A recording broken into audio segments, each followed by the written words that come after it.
예, 오늘 말씀은요. 예수님께서 못 박히시기 전에 이제 십자가를 메고 골고다 언덕으로 이렇게 이동하시는 중에 나오는 장면입니다. 예수님께서는 로마 병정에게 잡히신 이후에 밤이 새도록 신문을 받으시러 헤롯과 빌라도의 관정으로 옮겨 다니셨고요. 그리고 유대인의 공의회로 그리고 이미 채찍에 맞으셔서 살이 다 찢겨 나가고 또 피를 다 흘리시고 이미 면류관을 쓰고 계셨고요. 영화 패션 오브 크라이스트를 많이 보셨을 줄로 압니다. 거기에서 나오는 장면들을 보면 정말 처참하고 참혹하게 이를 데가 없습니다. 인간이 받을 수 있는 그 최악의 고통을 지금 받고 계시는 중이셨습니다. 그런 가운데 십자가를 지금 지고 가시느라고 모든 체력이 다 방전된 상태셨죠. 더 이상 십자가를 지고 가실 수 없게 되자 그 로마 군병들이 그 주위에 있었던 그 구레네 사람 시몬을 택해서 예수님의 십자가를 지게 했습니다. 그 시몬의 옆에서 아니면 그 시몬을 뒤따르면서 예수님이 이렇게 가고 계셨겠죠. 그런데 그 주위에 많은 사람들 그리고 많은 여인들이 함께 그 예수님과 함께 움직였던 것을 보여줍니다. 그런데 그 곁에서 이 여인들이 하나 둘씩 흐느껴 울기 시작을 합니다. 말씀에 보면 여인의 큰 무리가 울며 따랐다고 되어 있거든요. 누가 봐도 이 상황에서 그 여인들이 우는 것은 자연스러웠을 수도 있습니다. 자연스러웠을 것입니다. 왜 그렇지 않겠습니까? 그런데 그때 예수님께서는 그들을 보시면서 이렇게 말씀하셨다고 누가가 기록하고 있어요. 예수께서 돌이켜 그들을 향하여 이르시되 28절이에요. 예루살렘의 딸들아 나를 위하여 울지 말고 너희와 너희 자녀를 위하여 울라. 이 말씀은요. 예수님께서 십자가에 달리시기 전에 마지막으로 하신 말씀으로 보입니다. 그 이후에 34절 그리고 43절이 가상 7원 중에 첫 번째, 두 번째 말씀이 나오고 있거든요. 이 예수님이 하셨던 그 말씀, 나를 위해서 울지 말고 너희와 너희 자녀를 위해서 울라. 이 말씀에 대해서 어떤 주석가는 예수님께서 돌아가신 이후에 예루살렘 함락을 두고 염두에 두고 말씀하신 것이다. 이렇게 이야기하기도 하고 또 어떤 주석가는 그들의 죄인인 그들의 비참함을 보기 원하시는 그 예수님의 안타까운 심정을 말씀하고 있다고 하기도 합니다. 이 본문의 말씀이요, 그 올해 사순절과 부살절을 지나면서 제게 참 깊이 다가왔던 그런 말씀이었는데요. 그때 저에게 주셨던 그 마음과 그 이해는 이것이었습니다. 지금 너희가 내 걱정할 때가 아니다. 너 자신이 어떠한 상태인지 한번 봐라. 네 자녀가 지금 어떤 지경에 있는지 좀 돌아봐라. 지금 그 여인들의 눈에는 예수님께서 이 지구상에서 가장 안타깝고 큰 고통 가운데 계신 분이에요. 예수님보다 불쌍한 사람이 없는 겁니다. 그런데 예수님께서는 지금 당신이 가셔야만 하는 그 길을 묵묵히 가고 계신 거고요. 그 한 걸음 한 걸음은 그 바로 승리를 확인하고 결정하는 것이었고 이제 곧 받으실 영광을 향한 길이었습니다. 또한 지금 겪고 계신 그 고통과 고난 그리고 희생은 그 당신께서 사랑하신 지금 울고 있는 그 무리들과 여인들 그리고 저와 여러분을 구원하시는 방법이었습니다. 그러나 지금 이 여인들은 그 의미를 전혀 모르고 있습니다. 또한 자기 자신이 처한 처지 죄로 인해 영원히 죽을 수밖에 없는 아직 그 무엇으로도 구원받을 길이 없는 절망적인 상황임을 모르고 단지 눈에 보이는 그 예수님의 육신의 고통에 대한 연민과 슬픔을 표현하고 있는 것이었죠. 자, 지금 정말로 염려되는 존재가 누구이겠습니까? 예수님이 정말 염려되는 존재입니까? 그렇지 않죠. 누가 정말 큰 위험과 위기 가운데 있는 것입니까? 예수님은 그때 울고 있는 여인들에게 말씀하셨지만 온 인류가 깊이 새겨들어야 할 말씀이라고 저는 생각합니다. 지금 우리는 다를까요? 그 여인들보다는 낫다고 우리가 자신 있게 대답할 수 있을까요? 지금은 우리는 안전하다고 나와 내 자녀들을 위해서 울 일은 없다고 할 수 있을까요? 예. 하나님의 은혜로 선교사로 부르심을 받아서 지금까지 사역을 하고 있고 한국을 떠난 지는 벌써 8년여가 되었습니다. 2018년 말에 한 4년이 지난 후에 한번 방문을 했었고 이번이 한 3년 반 만에 두 번째 방문인데요. 그 타국에서 살면서 아이를 키우고 사역을 하고 또 지내다 보니까 이렇게 당연히 자연스럽게 또 한국의 소식이 궁금하기도 하고 관심이 많이 가기도 하고 그립기도 합니다. 그 처음 4년 만에 방문했을 때는요, 정말 여러 가지 변한 것들 또 변하지 않았더라도 정말 오랜만에 이렇게 보기 때문에 느껴지는 그런 낯설음, 그런 것들, 그리고 새로운 방식들, 그런 걸로 인해서 참 놀라기도 하고 또 어리둥절했던 기억이 있습니다. 그 선교사들은요, 영문화 충격이라는 것들을 겪습니다. 처음에 선교지에 가면 그곳의 문화, 새로운 문화로 인해서 충격을 받고 거기에 또 이제 배우면서 적응을 해 나가는데요. 또 몇 년이 지나서 이렇게 모국을 다시 이렇게 방문하게 되면 모국에 가서 이렇게 또 바뀌어 있는 이런 모습들 때문에 또 그런 낯설음 때문에 또 충격을 받곤 합니다. 그것이 영문화 충격이라고 부르는데요. 이번에 근데 3년 반 만에 다시 왔는데 첫 번째보다 더 큰 충격을 아마 좀 받고 있었던 것 같아요. 받았던 것 같습니다. 그러니까 정말 처음에 왔을 때보다 더 많은 새롭게 지어진 그런 빌딩들, 새로운 아파트들, 도로들이 더 넓어져 보이고, 그 교통 체계도 많이 바뀐 것 같고 너무 낯설고 또 주위를 둘러싼 참 이렇게 한국에서 새로 나오는 이런 멋진 차들이 많지 있지 않습니까? 그런 또 더 자유로워 보이고 또 자신감 있는 그런 사람들의 모습들. 10년이면 강산이 변한다고 하잖아요. 정말 그런 속담이 이렇게 막 피부에 와 닿습니다. 심지어는 한국에서는 10년이면 재창조도 가능하겠다 이런 느낌이 들 정도예요. 느껴지는 것이. 제가 이곳에 지금 이제 잠깐 나와 있는 동안에 이제 필요가 있어서 이제 오래된 차를 저렴한 가격에 빌려서 타고 있는데요. 운전하는 게 굉장히 부담이 됩니다. 왜냐하면 주위를 둘러싸는 차들을 보면 새로 나온 그 번쩍번쩍하는 차들이 너무 많고 또 외국에서 오신 차들 굉장히 많거든요. 이게 굉장히 긴장이 돼요. 여러 가지 다양한 그런 모습들. 저희가 나가 있는 동안에 참 외국에 사는 한국인으로서 정말 이 국제 사회에서 한국의 위상이 점점 높아지는 것을 많이 피부로 느꼈습니다. 국력도 국력이고 여러 가지 문화적으로도 뭐 K-팝, 드라마, 영화, 또 음식도 이런 것들이 정말 많은 외국인들이 좋아하고 저희 학교에 오는 그 젊은 우리 학생들도 한국에 굉장히 관심이 많고 드라마를 보는 학생들도 많고 음식도 좋아하고 한국에 정말 가보고 싶어하는 사람들이 많이 있어요.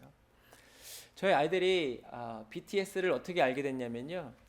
전혀 모르고 있다가 학교에 갔는데 어느 날 친구들이 물어보더래. 야, 너 한국에서 왔지? BTS 알아? 근데 우리 아이들이 모르는 거예요. 그래서 집에 와서 BTS가 뭐냐고 이제 찾아보기 시작하고 들어보기도 하고 그러면서 아이들이 좀 좋아하게 됐는데 막 그런 것들이 많이 있잖아요. 그리고 또 몇 주 전에도 벌써 폴란드와 방산 계약을 20조 이렇게 하고 이런 것들을 보면 정말 그 유튜브나 이런 데서 표현하는 것처럼 막 국뽕 막 이런잖아요. 그런 것들이 막 차오르는 이런 예전과는 참 다른 환경에 우리가 좋은 시대에 살고 있다 이런 생각이 듭니다. 정말 한국이 멋지게 또 훌륭하게 또 발전하고 있는 것들을 이렇게 보게 됩니다. 그런데요, 귀국한 지 며칠 지나면서 이런 질문이 제 머릿속에서 맴돌기 시작을 했어요. 와, 정말 좋아 보인다. 정말 좋다. 그런데 진짜 좋은 걸까? 진짜 좋은 걸까? 우리의 눈에 보여지고 있는 것들은 정말 화려하고 새롭고 좋아 보이는데 속으로 들어가 보면 어떤 상황일까요? 우리가 교회의 모습을 보면 잘 알 수 있다고 저는 생각을 합니다. 코비드 전부터 교회가 이렇게 자연 감소되는 것처럼 보여지기 시작했고요. 우리의 다음 세대, 특히 우리 중고등학생들 보면 그 연령대는 이미 거의 미혼도 종족 수준이다. 복음화 비율이. 그런 얘기를 들은 게 제가 꽤 오래되었습니다. 한국을 떠나기 전부터 그런 얘기를 들었어요.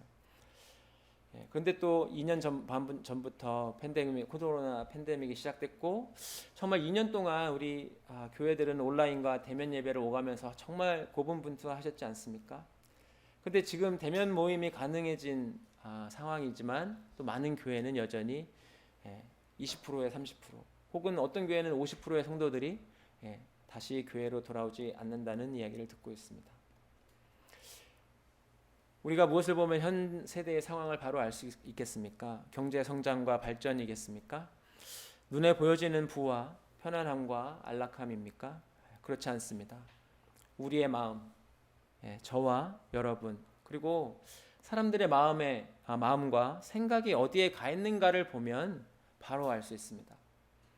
더 이상 사람들의 마음은요 영적인 것에 관심을 기울이지 않습니다. 가능한 생각하지 않으려고 합니다. 그 대신요 눈에 보이는 것, 느껴지는 것에 가치를 둡니다. 태초에 하나님께서 아담을 직접 손으로 빚으셔서 만드시고 또 그 교회에 생기를 불어 넣으셨지 않습니까? 그리고 아담은요 에덴 동산에서 하나님과 완전한 관계 가운데 살았습니다. 얼마 후에 하나님께서는 아담이 혼자 독처하는 것이 좋아 보이지 않으셔서 그를 잠들게 하시고 갈빗대를 하나 취하신 다음에 하와를 만드셨습니다. 그리고 이렇게 하와를 아담에게로 이렇게 이끌어 오시지 않습니까? 그들의 관계 역시 완전했던 것 같아요. 아담과 하와. 아담이 하와를 보고 이렇게 고백합니다. 이는 내 뼈 중에 뼈요, 살 중에 살이로다. 하나님의 첫 피조물이었던 아담과 하와 역시 하나님과의 완전한 관계와 친밀함 속에 살았고 이 첫 가정은 그 하나님과의 친밀한 관계 속에 완전한 관계 속에 그들도 완전한 관계 속에 거했습니다. 그들은 아름다운 가정을 이루고 있었습니다. 그런데 그들에게 문제가 생기기 시작한 시점을요 우리는 주의 깊게 볼 필요가 있습니다. 창세기 2장 16절 말씀에 여자가 그 나무를 본즉 먹음직도 하고 보암직도 하고 지혜롭게 할 만큼 탐스럽기도 한 나무인지라 여자가 그 열매를 따먹고 자기와 함께 있는 남편에게도 주매 그도 먹은지라 했습니다. 뱀이 하와에게 다가와서는요 유도 질문을 했어요. 유도 신문을 했습니다. 정말 하나님께서 에덴 동산에 있는 모든 나무의 실과를 먹지 말라고 하셨니? 하와 이렇게 대답했어요. 동산 나무의 열매를 우리가 먹을 수 있지만 동산 중앙에 있는 나무의 열매는 하나님의 말씀에 너희는 먹지도 말고 만지지도 말라 너희가 죽을까 하노라 이렇게 했다고 했어요. 그랬더니 이것이 약간 하나님께서 말씀하신 것과는 좀 달랐습니다. 그랬더니 사단이 이렇게 이야기하죠. 너는 절대 죽지 않을 거야. 이 선악과가 하와에게 정말 탐스럽게 보이기 시작했습니다. 하와가 냄새를 맡은 것도 아니었고요. 맛을 본 것도 아니었습니다. 이 유혹은요. 시각을 통해서 결정적으로 작용하기 시작했습니다. 하와가 보니까 이 선악과가 정말 맛있게 보였고요. 그 자체로 정말 좋아 보였어요. 그리고 지혜롭게 할 만큼 탐스럽게 보였습니다.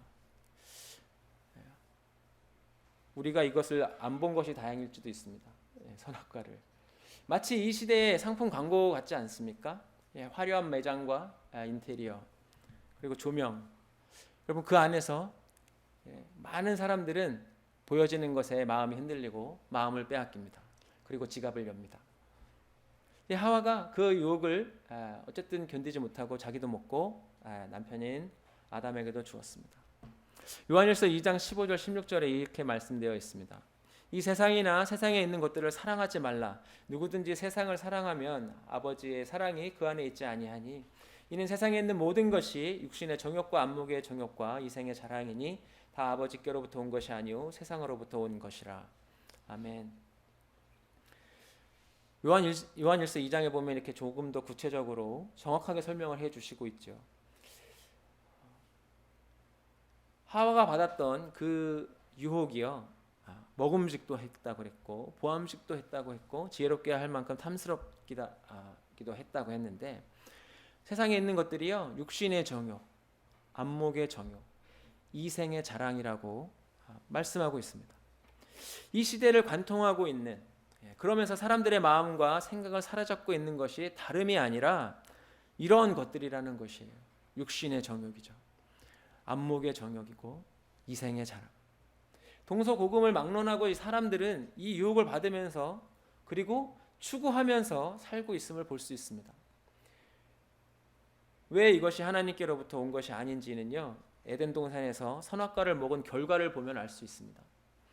하와와 아담이 선악과를 먹은 결과는 하나님의 말씀에 불순종한 것만이 아니라 그 결과는 정말 치명적이었습니다. 첫 번째로는 하나님과의 관계의 단절입니다. 그들이 선악과를 먹은 이후로 하나님께서 그것을 아셨죠. 그리고 그들에게 다가오십니다. 그들은 숨었습니다. 이제는 더 이상 하나님 앞에 나아갈 수가 없었어요. 숨어 있었어요. 더 이상 그들은 하나님과 함께 할 수 없었고 결국 추방이 되어서 에덴 동산을 떠날 수밖에 없었습니다. 두 번째는요, 사람과의 관계의 단절입니다. 아담과 하와의 친밀한 관계가 역시 깨어져 버리게 되었습니다. 아담이 하나님께서 물으셨죠. 너 왜 이 선악과를 먹었는가에 대한 그것의 답변으로 어떻게 대답을 했죠? 처음에는 내 뼈 중에 뼈요 살 중에 살이라고 했던, 그렇게 고백했던 그 사랑하는 아내에게 이제는 하나님께서 저에게 함께하게 하신 저 여자가 저에게 주어서 먹었습니다 하고 대답하는 것을 우리가 볼 수 있습니다. 이 세대가 우리가 하나님을 향하여 나아가는데 도움을 줍니까? 아니면 방해하고 있습니까? 여러분, 그것을 보면 우리는 이 세대의 열매가 무엇인지 정확하게 알 수 있습니다. 제가 사역하고 있는 이스트 웨스트 컬리지는요, 사방이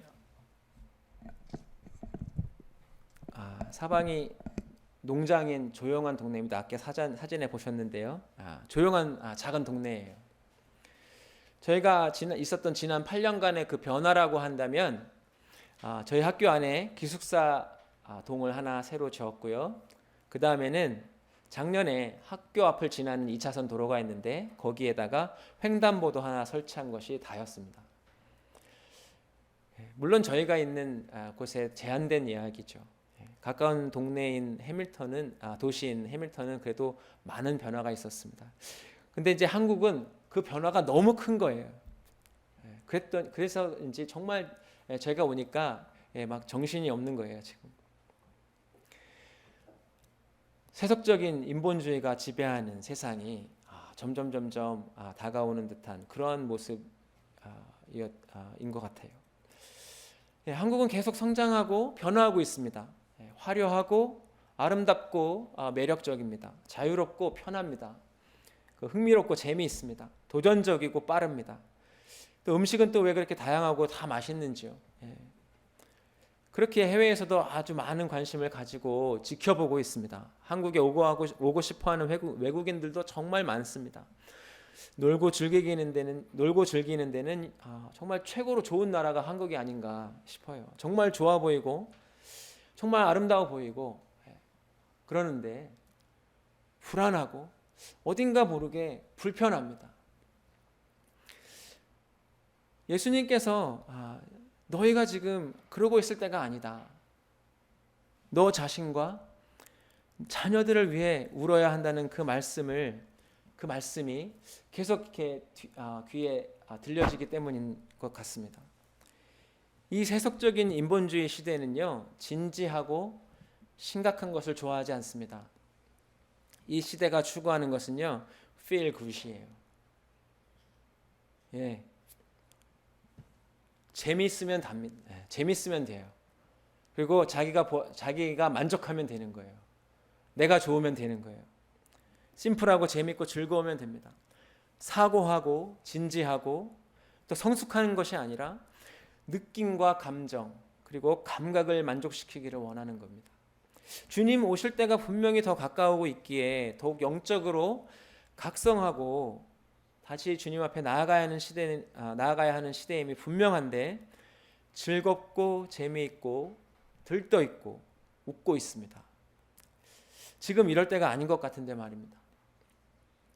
에덴 동산의 불순종 이후로 인간은 하나님께서 창조하셨던 때의 고귀하고 찬란한 영광을 상실한 채로 전적으로 타락한 존재로서 이 세상에서 고통과 시험을 받으며 살게 되었습니다.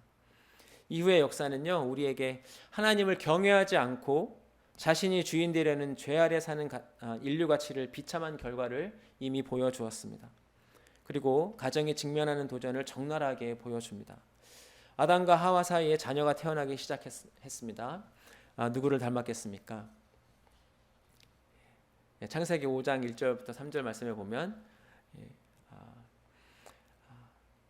1절은 이것은 아담의 계보를 적은 책이니라. 하나님이 사람을 창조하실 때에 하나님의 모양으로 지으시되 했어요.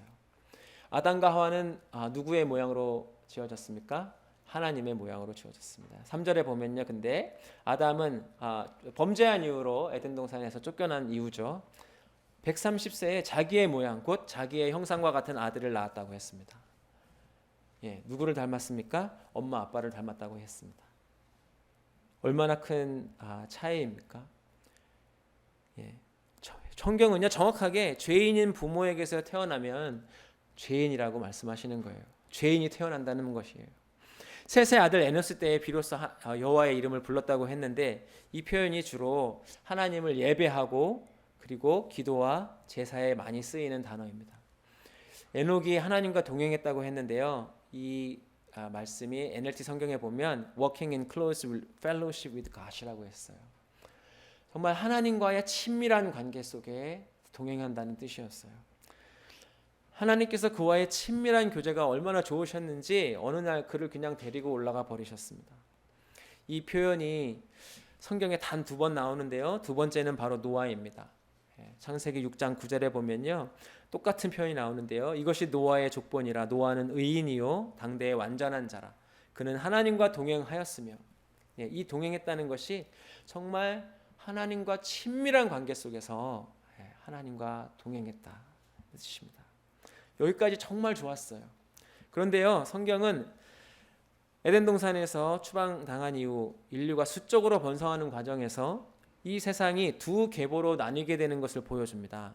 하나님을 예배하고 주님과 친밀한 교제를 하며 행하는 거룩한 셋의 자손들과 세상적인 일들과 인간 본성의 욕구를 추구하는 가인의 자손이에요. 그 어느 시점까지는요, 이 세상에 이 두 계보가 양분되어 있었습니다. 그런데 이 구분이 어느새 없어져 버리게 되었다는 그러한 소식이 들리게 되는데요. 창세기 6장 1절부터 2절 말씀입니다.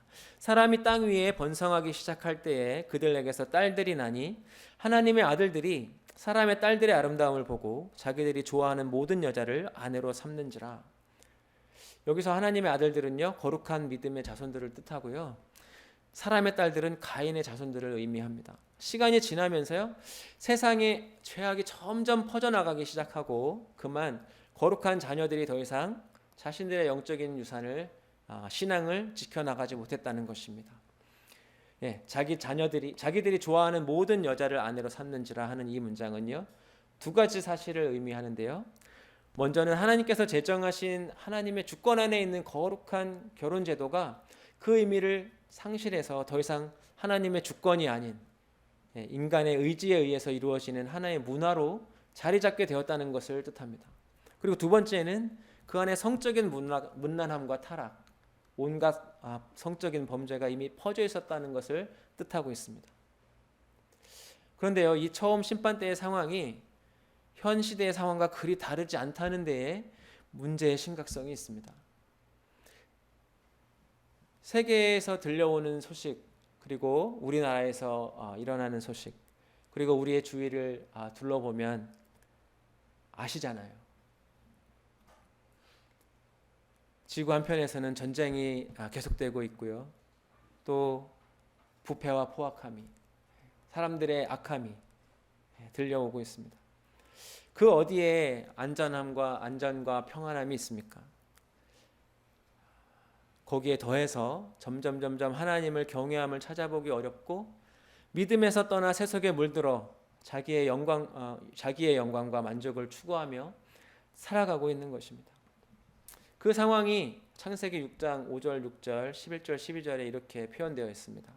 여호와께서 사람의 죄악이 세상에 가득함과 그의 마음으로 생각하는 모든 계획이 항상 악할 뿐임을 보시고 땅 위에 사람 지으셨음을 한탄하사 마음에 근심하시고 그때 온 땅이 하나님 앞에 부패하여 포악함이 땅에 가득한지라. 하나님이 보신즉 땅이 부패하였으니 이는 땅에서 모든 혈육 있는 자의 행위가 부패함이었더라. 세상이 왜 위험합니까? 자동차가 많아서입니까? 아니면 코비드 때문입니까? 아닙니다. 세상은요, 죄악이 가득해지고 있기 때문에 위험합니다. 사람들이 점점 더 위험해지고 있기 때문에, 무서워지고 있기 때문에 그렇습니다. 그렇기 때문에요, 이 세상에는 정말 진정한 안식이 없습니다. 안식할 수 없는 환경이 되어가고 있습니다. 성도님들께서 보시기에 지금 세상이 선과 악, 그리고 성과 속, 믿음과 불신앙, 의와 불의의 경계가 명확하게 있으신가요? 경계가 점점 희미해져 가고 있지 않습니까? 거룩한 믿음의 자녀와 세상적인 불신앙의 자녀와의 차이와 구별이 점점 없어지는 세대가 되어가고 있습니다. 노아 홍수전에 보여줬던 혼탁함, 어두움이 점점 깊어져가는 혼돈의 시대가 다시 되어가고 있는 것입니다. 곧 거룩한 믿음이 점점 사라져버렸던 노아 홍수 심판전과 같은 상황으로 진행되어 가고 있음을 우리가 보고 있는 것입니다. 이런 상황 가운데 성도님들은 지금 안전하십니까? 우리는 지금 이렇게 세속화되어 버린 세상에서 가정을 지켜야 하고 또 아이들을 양육해야 합니다. 우리의 자녀들과 다음 세대들은 지금 안전합니까? 예수님께서는 아마도 십자가를 지러 가시면서 여인들에게 그 말씀을 하셨을 때보다 지금 이 시대에 더욱 이 말씀을 우리에게 하고 계신 줄도 모르겠습니다. 나를 위해 울지 말고 너희와 너희 자녀를 위해 울어라. 우리가 왜 울어야 합니까? 첫 번째는요, 죄가 우리를 떠나지 않기 때문에 그렇습니다. 이 문제는요, 저희가 주님 앞에 가는 날까지 씨름해야 하는 문제입니다. 사도 바울을 보면요, 그가 이 문제를 붙잡고 얼마나 치열하게 그리고 끊임없이 싸웠는지를 알 수 있습니다. 잘 아시는 것처럼 사도 바울은 예수 믿는 사람들을 잡아오기 위해서, 호송하기 위해서 다메섹으로 가는 중에 예수님을 만났습니다. 예수님께서 만나 주셨습니다. 그런데 그 이후로 바울은 그 삶에 자신의 죄와 처절한 싸움을 싸웠던 것을 볼 수 있습니다. 로마서 7장 24절 25절의 말씀에 보면 오호라 나는 공고한 사람이로다. 이 사망의 몸에서 누가 나를 건져내랴. 우리 주 예수 그리스도로 말미암아 하나님께 감사하리로다. 그런즉 내 자신이 마음으로는 하나님의 법을, 육신으로는 죄의 법을 섬기노라.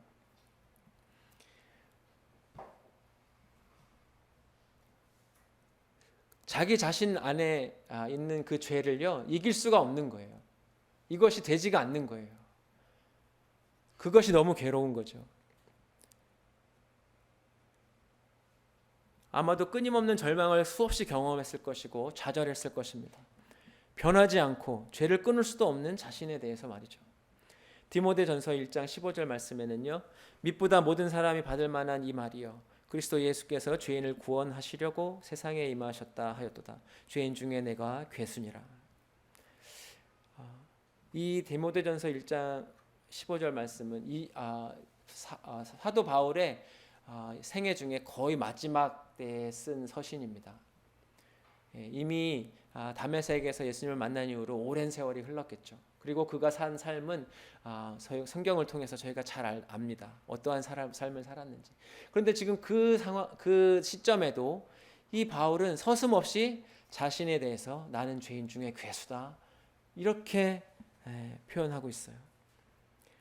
사도 바울이 이 정도의 표현을 사용했다면요, 우리는 어떤 표현을 써야 할까요? 과연 그가 어떠한 삶을 매일매일 살았을지를 한번 보게 됩니다. 하루하루를 살면서 즐기면서 희희낙낙 살 수 있었을까요? 그럴 수는 없었을 것입니다. 매일 자신의 죄와 치열하게 싸우고 있는데 그럴 수는 없었을 것입니다. 웃는 시간보다는 우는 시간이 더 많았을 것입니다. 교회 안에서 점점 눈물을 찾아보기 힘든 것이 사실이 아닙니까? 제가 어렸을 때 그리고 1990년대까지만 하더라도 기도 시간에 부흥회 때 이렇게 금요 심야 기도에 모이시는 많은 분들께서 열심히 열정적으로 찬양하시고 말씀 듣고 열심히 부르짖어서 눈물로 기도하셨던 것들이 기억이 납니다. 말씀을 들으면서 회개하시고 우시면서 그랬던 것들을 많이 볼 수 있었어요. 그렇지만 이제는 눈물이 마른 세대가 되었습니다.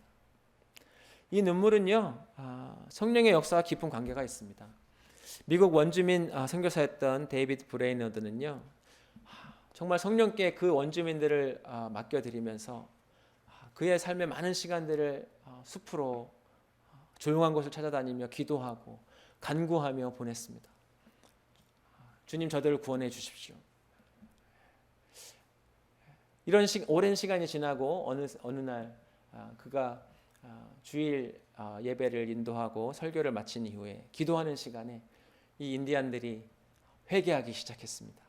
성령님의 역사가 일어나기 시작했는데 그들이 눈물을 흘리며 고통에 신음하며 마치 짐승의 소리를 내며 고통스럽게 자기의 죄를 회개하기 시작했습니다. 1907년 평양 대부흥을 잘 아십니다. 성령의 임재가 정말 강하게 일어났던 그때에 가장 먼저 일어났던 것은 회개였습니다. 그때 당시에 역시 우리의 믿음의 선배들은 고통스럽게 몸부림치며 눈물로 회개했습니다. 성령이 아니고는요, 우리가 온전히 회개할 수 없습니다.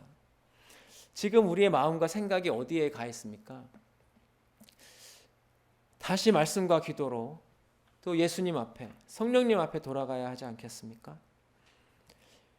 예수님께서 또한 우리의 자녀들을 위해 울라고 말씀하셨습니다. 좀 전에도 말씀을 드렸지만 우리의 자녀들, 그 신앙의 다음 세대들은요, 지금 심각한 위기에 직면해 있습니다.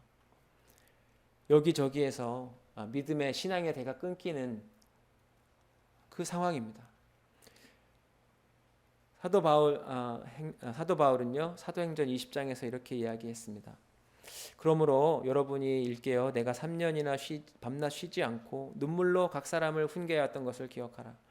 지금 내가 여러분을 주와 및 그 은혜의 말씀에 부탁하노니 그 말씀이 여러분을 능히 든든히 세우사 거룩하게 하심을 입은 모든 자 가운데 기업이 있게 하시리라. 아멘.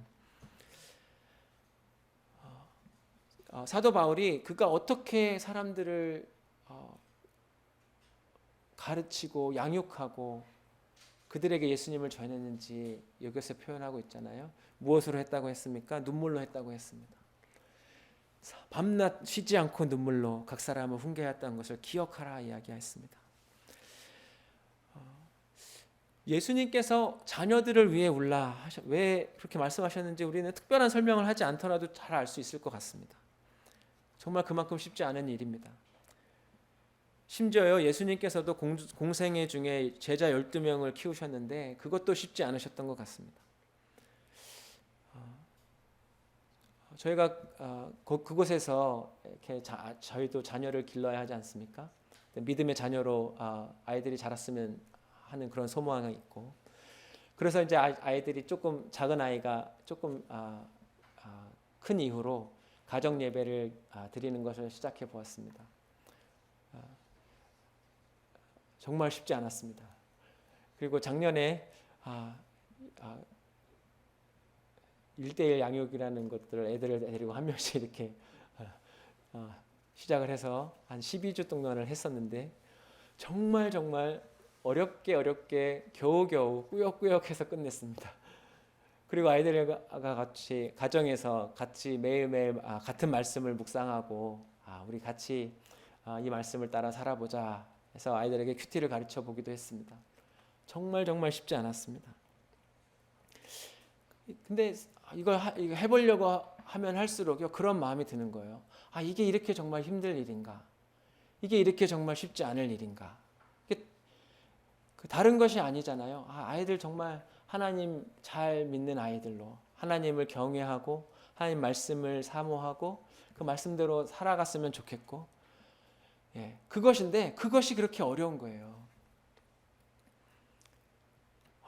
정말 때로는요 이것이 막 이렇게 마음속에 막 아이들을 이렇게 하다 보면 막 이렇게 짜증도 올라오고 정말 화도 나고, 예, 이해하기가 어려운 거예요. 다른 것도 아닌데, 애들 나쁜 거 시키려고 하는 것도 아닌데. 근데 나중에 시간이 가면서 이해가 되기 시작했어요. 이 말씀을 들으면 수긍을 하실 겁니다. 이 애들도요 저처럼 죄인이었어요. 예, 그러니 쉬울 리가 없죠. 예. 예수님께서 이렇게 말씀하셨습니다. 너희와 너희 자녀들을 위해 울라. 사랑하는 형제 자매 여러분, 지금은 웃고 즐길 때가 아니라 울 때입니다. 지금 열심히 울어야 나중에 웃을 수 있습니다. 그럼 언제 우리가 웃을 수 있겠습니까? 요한계시록 21장 1절부터 4절 말씀 같이 보시겠습니다. 또 내가 새 하늘과 새 땅을 보니 처음 하늘과 처음 땅이 없어졌고 바다도 다시 있지 않더라. 또 내가 보매 거룩한 성 새 예루살렘이 하나님께로부터 하늘에서 내려오니 그 준비한 것이 신부가 남편을 위하여 단장한 것 같더라. 내가 들으니 보좌에서 큰 음성이 나서 이르되 보라, 하나님의 장막이 사람들과 함께 있음에 하나님이 그들과 함께 계시리니 그들은 하나님의 백성이 되고 하나님은 친히 그들과 함께 계셔서 모든 눈물을 그 눈에서 닦아 주시니 다시는 사망이 없고 애통하는 것이나 곡하는 것이나 아픈 것이 다시 있지 아니하리니 처음 것들이 다 지나갔음이로라.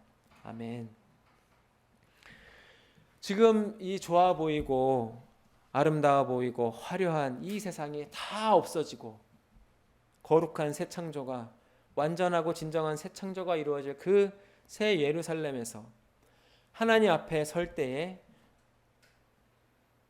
우리 아버지께서 우리의 눈물을 닦아주실 그때에 우리는 진정한 웃음, 온전한 웃음을 웃을 수 있을 것이라고 믿습니다. 이것이 성경에 우리에게 약속된 것입니다. 성도님들께 지금은 절대 웃지 마세요, 이것이 아니에요.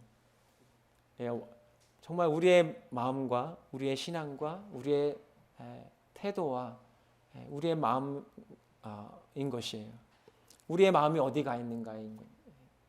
우리의 생각이 어디에 가 있는가. 정말 우리가 그것들을 찾고 정말 우리가 즐길 것을 찾고 정말 웃으려고 하는 것이 아니라 정말 하나님의 그 마음을, 그 예수님의 그 마음을, 그 상황에서 너희와 너희 자녀를 위해 울라 하셨던 그 예수님의 그 마음, 그 말씀하실 때 그 예수님의 그 눈빛을 우리가 기억할 수 있었으면 좋겠습니다.